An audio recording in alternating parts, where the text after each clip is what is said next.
Bien, jóvenes, hoy estaremos empezando nuestro módulo de estadísticas descriptivas, en la cual nosotros vamos a ver las principales medidas que podemos utilizar para describir los datos a través de ellas.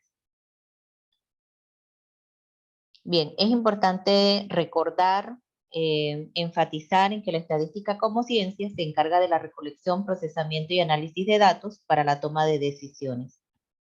También debemos reconocer que la estadística no es una ciencia reciente, más bien tiene una larga historia y desde sus inicios se reconoce como tal, como una gran herramienta útil para contar no solo el número de habitantes, los recursos agrícolas y otros.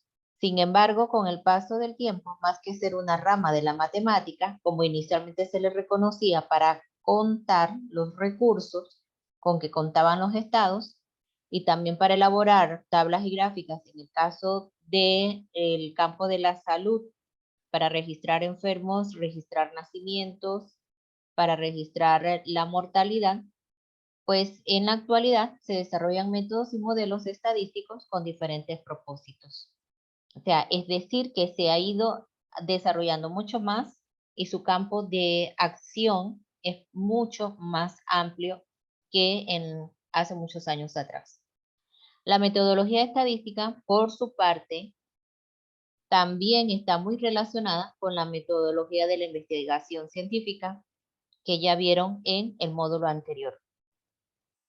La aplicación de la estadística en el contexto de las ciencias de la vida otorga el nombre de bioestadística, concentrándose en variables y métodos estadísticos específicos que proveen mayor información a la toma de decisiones.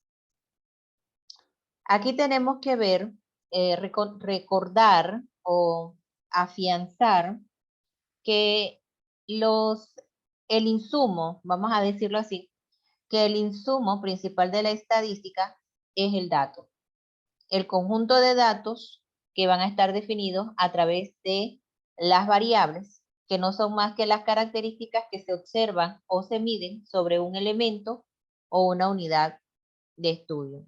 Entonces, esos datos, esas variables podrán ser clasificadas en dos grandes tipos, desde el punto de vista de la estadística, en cualitativos, que son también llamados datos categóricos, y los cuantitativos, que serían los numéricos. Y que dentro de los cualitativos tenemos los de tipo nominal y los de tipo ordinal.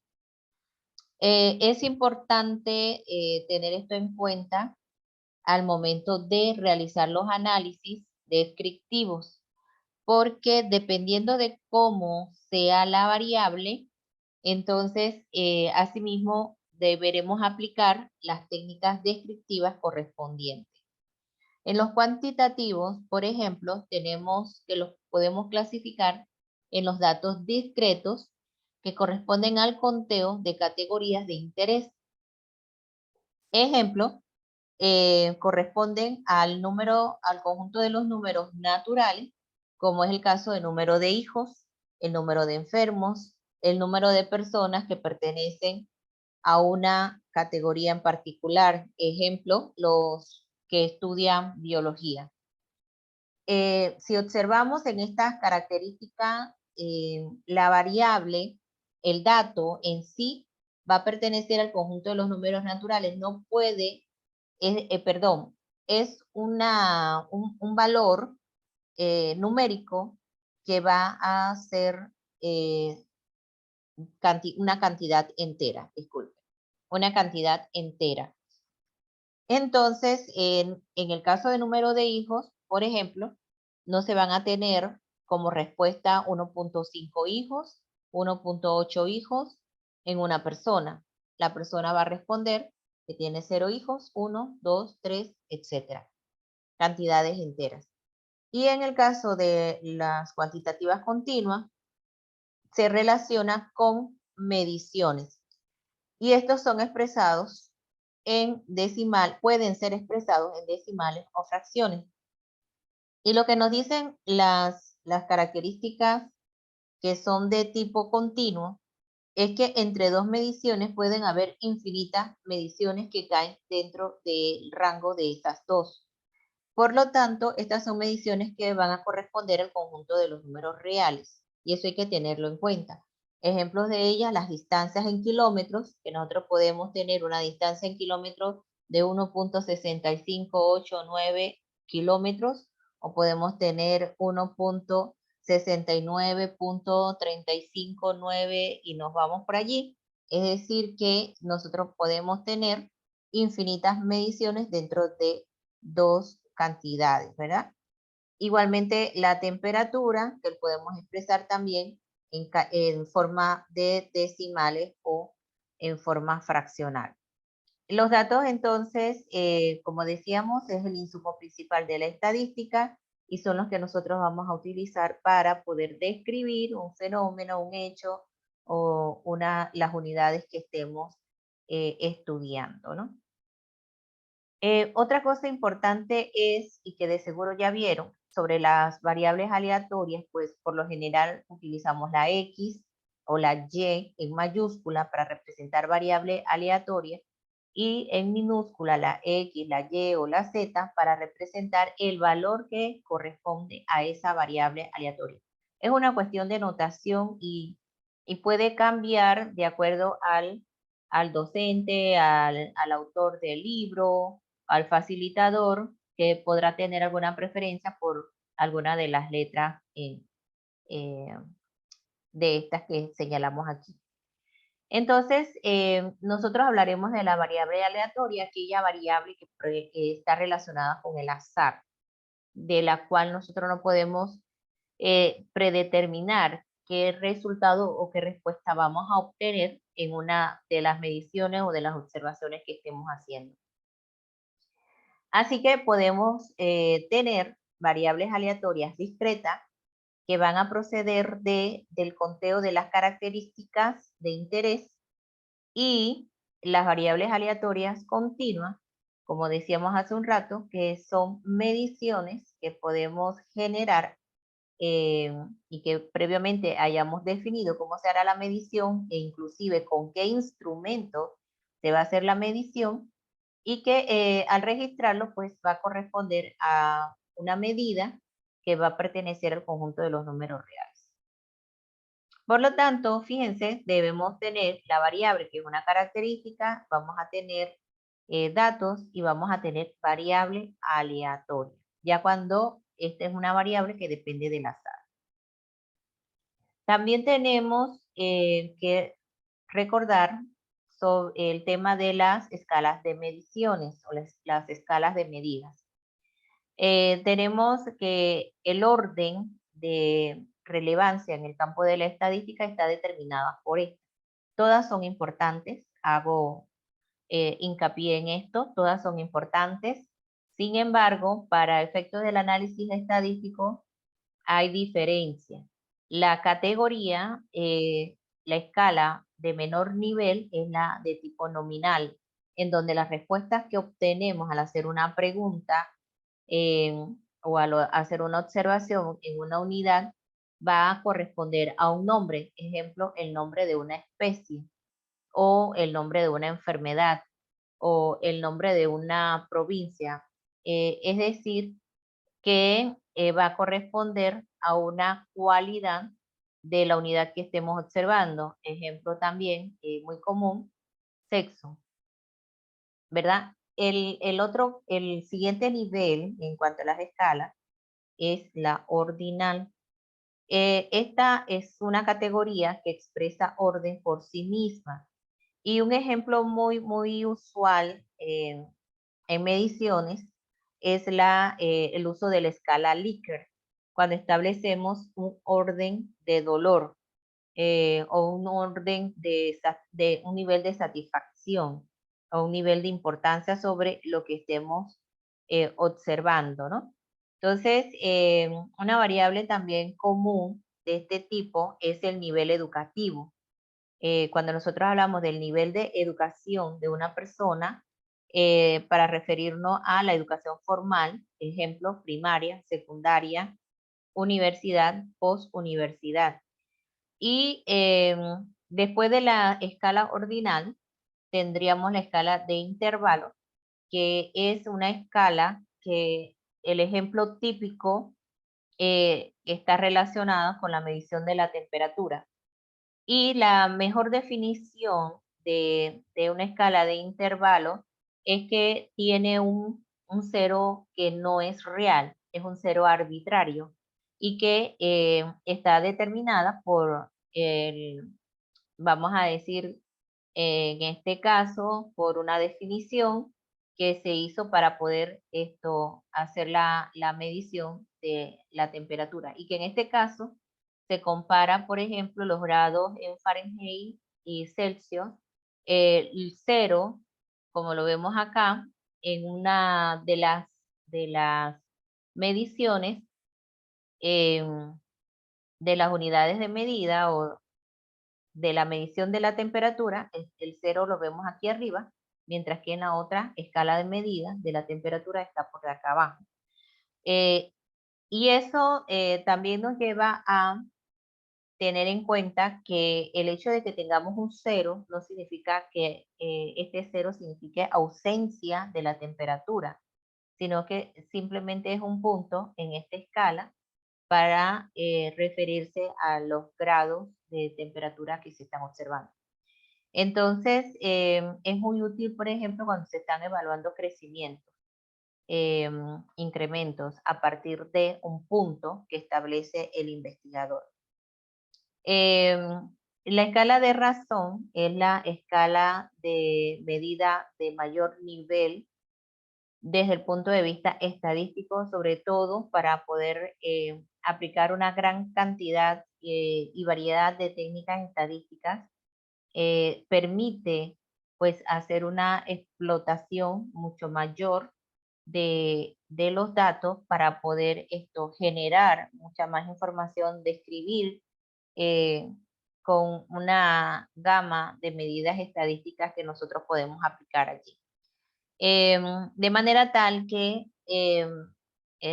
regresando hacia atrás, en la escala nominal vamos a tener ciertas técnicas estadísticas para el análisis de datos muy exclusivas, las más comunes, ejemplo, las pruebas no paramétricas que van a estar viendo al final del semestre, igual que en las ordinales. Ya en las escalas de intervalo pueden ser o no paramétrica o paramétrica dependiendo de otras características que debe tener, que debe cumplir la variable antes de aplicar un método estadístico, un método de análisis, y la escala de razón es la que permite la mayor cantidad de técnicas de análisis o métodos de análisis. Bueno, eso a grosso modo. Y yo creo que esto es bien importante, ¿verdad?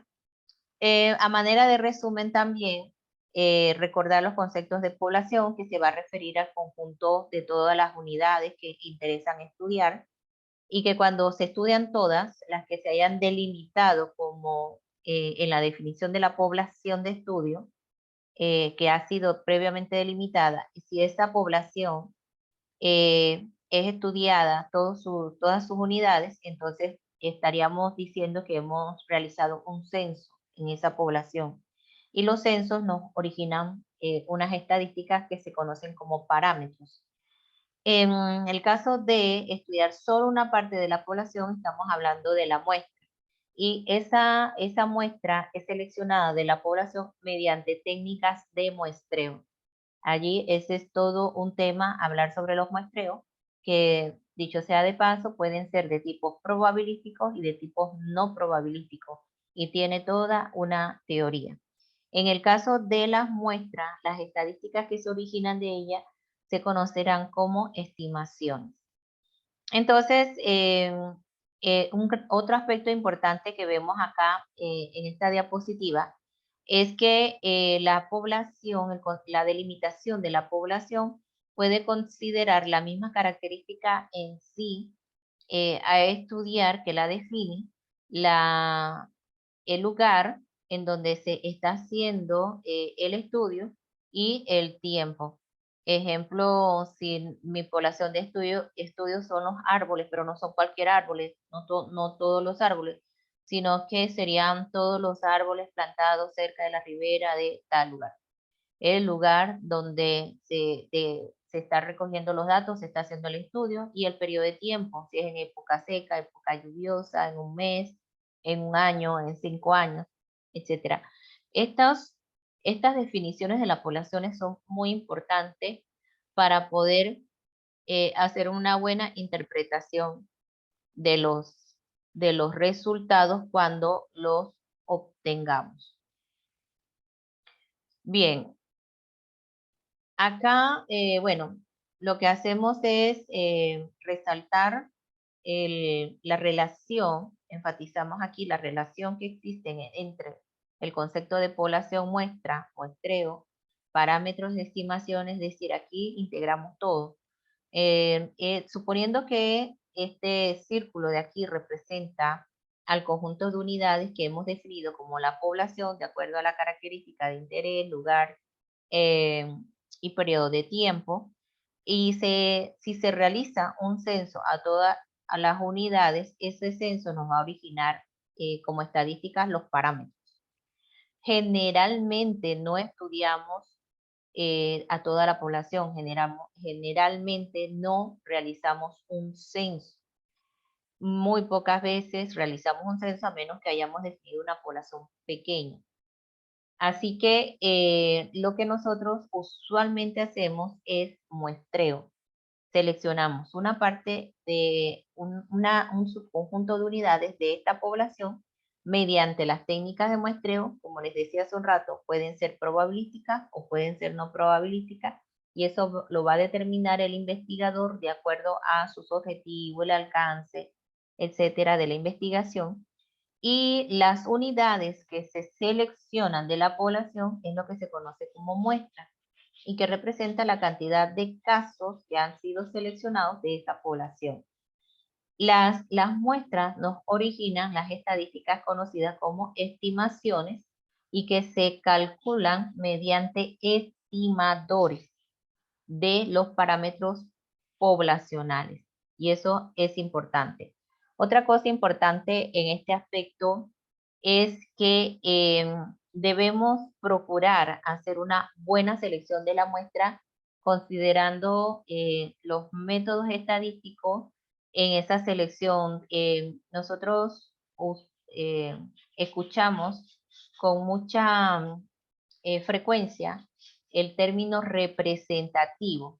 Lo que nosotros esperamos es que la muestra que hayamos seleccionado de la población que me interesa estudiar sea una muestra cuyos estimadores realmente representen a la población, que se aproximen al parámetro poblacional. De modo que esos resultados nosotros vamos a indicar que corresponderán de manera, lo decimos de manera genérica, a lo que encontraríamos si hiciéramos un censo en la población. Entonces, un buen diseño de muestreo nos va a permitir hacer esa generalización de mis estimaciones en la población. Un ejemplo, si la edad promedio de los estudiantes de la Universidad de Panamá es de 22 años, por decirlo así, se conoce que en estudios anteriores, a través de planificación estadística, el levantamiento del censo que se realiza anualmente determinó una edad promedio de 22 años. Ahora planteamos una muestra a partir de la matrícula de estudiantes actualmente y esa muestra la seleccionamos, ejemplo, a partir de 500 estudiantes, conociendo que la población tiene alrededor de 90.000 estudiantes, la población universitaria de la Universidad de Panamá.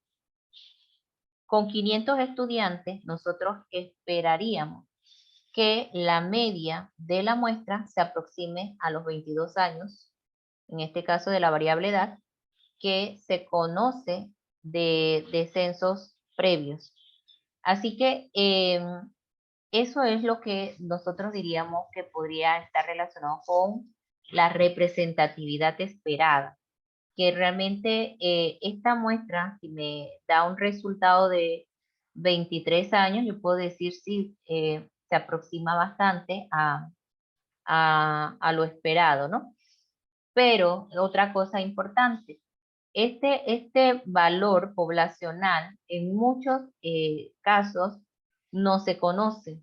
Así que nosotros lo que nos queda es saber que en la medida en que se plantea un buen plan de muestreo, vamos a lograr con una gran certeza que con una gran seguridad de que ese resultado realmente representa al verdadero valor en la población, aunque no los conozcamos realmente.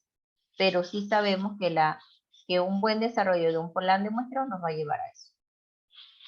Bien, también para ir cerrando esta introducción, recordar o tener en cuenta que la estadística se clasifica en dos grandes ramas, la estadística descriptiva y la estadística inferencial.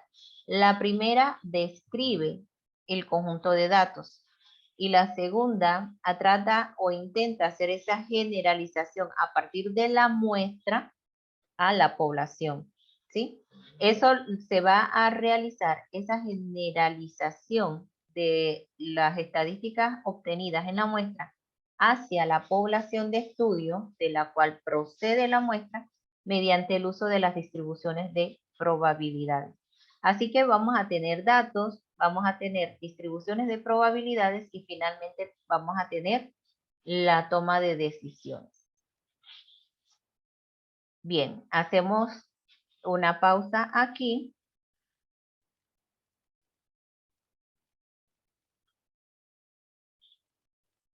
Vamos a pausar.